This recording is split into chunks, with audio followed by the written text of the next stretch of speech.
Hi friend, welcome to my channel. ಬನ್ನಿ friend, ಈ ರೀತಿ ಪಲಾವ್ ಮಾಡೋದು ಹೇಗೆ ಅಂತ ನಾನು ನಿಮ್ಗೆ ಹೇಳ್ಕೊಡ್ತಾ ಇದ್ದೀನಿ. ಇದು ತುಂಬ ಈಸಿ, ಆದರೂ ತುಂಬ ಟೇಸ್ಟಾಗಿರುತ್ತೆ. ತರಕಾರಿ ಕೂಡ ಕಡಿಮೆ, ಮಸಾಲೆ ಕೂಡ ಕಡಿಮೆ. ಈ ರೀತಿ ಪಲಾವ್ ಮಾಡೋದಕ್ಕೆ ನೋಡಿ ಫ್ರೆಂಡ್, ನಾನು ತೊಗೊಂಡಿದ್ದೀನಿ ಬರೀ ಟೊಮೊಟೊ, ಈರುಳ್ಳಿ, ಬೀನ್ಸು, ಕ್ಯಾರೆಟು, ಆಲೂಗಡ್ಡೆ ಮತ್ತು ಈರುಳ್ಳಿ, MTR ಮಸಾಲ ಪುಡಿ ಮತ್ತು ಸ್ವಲ್ಪ ಕುಕ್ಕರ್ ಇಟ್ಬಿಟ್ಟು ಸ್ವಲ್ಪ ಎಣ್ಣೆ ಹಾಕ್ಕೊಳ್ಳಿ. ಕರಿಬೇವು, ಕೊತ್ತಂಬರಿ ಎಲ್ಲ ಒಟ್ಟಿಗೆ ಹಾಕ್ಕೊಳ್ಳಿ. ಯಾಕೆಂದರೆ ಮಕ್ಕಳಿಗೆ ಕ್ಲಾಸಿಗೆಲ್ಲ ಟೈಮ್ ಆಗುತ್ತಲ್ವ, ಬೇಗ ಮಾಡ್ಕೋಬೇಕು, ನಮಗೂ ಟೈಮಿಂಗ್ಸ್ ಬೇಕಲ್ವ. ಹಾಗಾಗಿ ನೋಡಿ ಎಲ್ಲ ಒಟ್ಟಿಗೆ ಕೂಡ ಹಾಕಿ ಏನು ಪ್ರಾಬ್ಲಮ್ ಆಗೋಲ್ಲ, ತುಂಬ ಚೆನ್ನಾಗಿ ಬರುತ್ತೆ ಪಲಾವ್ ಕೂಡ.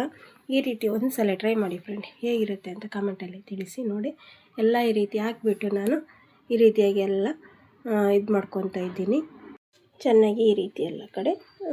ಆಮೇಲೆ MTR ಪಲಾವ್ ಮಸಾಲ ಪುಡಿ ಇದೊಂದೇ ಇದಕ್ಕೆ ಸಾಕು, ಇನ್ನೇನು ಮಸಾಲ ಹಾಕೋ ಅವಶ್ಯಕತೆ ಇಲ್ಲ, ಇದೊಂದೇ ಸಾಕು. ಇಷ್ಟು ತರಕಾರಿ, ಒಂದೇ ಸ್ವಲ್ಪ MTR ಪಲಾವ್ ಮಸಾಲ ಪುಡಿ, ಇಷ್ಟನ್ನು ಹಾಕಿಬಿಟ್ಟು ಚೆನ್ನಾಗಿ ಈ ರೀತಿ ಎಲ್ಲ ಇದು ಮಾಡ್ಕೊಳ್ಳಿ. ಅದಾದ ನಂತರ ಅಕ್ಕಿ ತೊಳೆದು ಇಟ್ಕೊಳ್ಳಿ.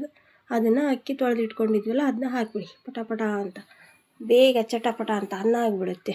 ಕುಕ್ಕರಲ್ಲಿ ಬೇಗ ಮಕ್ಕಳಿಗೆ ಕೊಟ್ಬಿಟ್ಟು ನಾವು ಕ್ಲಾಸಿಗೆ ಕಳಿಸ್ಬಹುದು. ನೋಡಿ ಈ ರೀತಿಯಾಗಿ ಎಲ್ಲ ಕಡೆ, ಯಾಕಂದರೆ ಒಂದೇ ಕಡೆ ಆಗುತ್ತೆ, ಅದಕ್ಕೆ ಈ ರೀತಿ ಎಲ್ಲ ಹಾಕಿಬಿಟ್ಟು ಚೆನ್ನಾಗಿ ಗುರಾಡ್ಬಿಡಿ.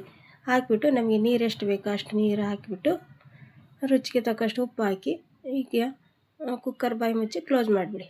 1 ಸೀಟಿ ಅಥವಾ 2 ಸೀಟಿ ಕುಕ್ಕರ್ ರೆಡಿ ಆಗುತ್ತೆ. ನೋಡಿ ಈ ರೀತಿ ನಮ್ಮ ಪಲಾವ್ ರೆಡಿಯಾಗಿದೆ.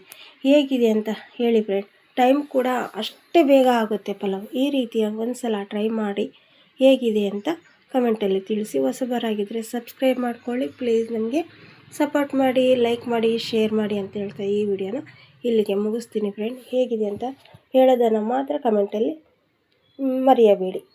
ನೋಡಿ ಹೇಗಿದೆ ಅಂತ ಮಾತ್ರ ಕಮೆಂಟಲ್ಲಿ ತಿಳಿಸೋದು ಮರಿಬೇಡಿ ಫ್ರೆಂಡ್. ಥ್ಯಾಂಕ್ ಯು ಫ್ರೆಂಡ್, ನೀವು ನಮ್ಮ ವಿಡಿಯೋ ನೋಡ್ತೀರಾ ಅಂತ ಭಾವಿಸ್ತಾ ಈ ವಿಡಿಯೋ ಮುಗಿಸ್ತಾ ಇದ್ದೀನಿ. ಥ್ಯಾಂಕ್ ಯು ಎಲ್ಲರಿಗೂ. Thank you so much.